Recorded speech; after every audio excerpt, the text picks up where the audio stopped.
La présidence française de l'Union européenne, c'est vraiment l'Europe de juin 2022, n'est plus celle de janvier 2022. Il y a eu un retour du tragique en Europe avec le retour de la guerre sur le continent européen. Et l'Europe a pris conscience qu'elle doit être une puissance géopolitique et qu'elle doit s'affirmer dans le concert des nations. Pour l'Union européenne, la priorité pendant la guerre, une fois que la Russie a envahi l'Ukraine, c'était de maintenir l'unité européenne. Et donc la présidence française a tout fait pour que l'ensemble des États membres restent unis. Et aussi, ça a été bien sûr de soutenir les Ukrainiens face à cette guerre d'agression menée par la Russie.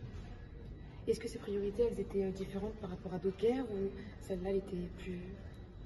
La guerre en Ukraine, c'est le retour de la guerre sur le continent européen, de la guerre d'agression. On n'avait pas connu de guerre sur le continent européen depuis les années 1990 et les guerres en Yougoslavie.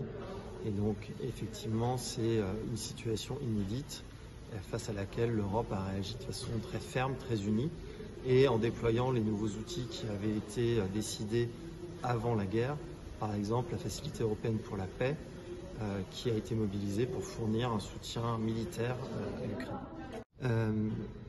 Par rapport à l'objectif qu'on a eu suite à la guerre, c'est d'une part, je le disais, de rester très unis dans la réponse, très ferme et en soutien aux Ukrainiens, et en même temps de garder notre agenda législatif qui visait à faire de l'Europe une puissance climatique, une puissance numérique, et donc de jouer sur ces deux tableaux et de continuer de poursuivre les travaux que nous avions envisagés avant le déclenchement de la guerre en Ukraine.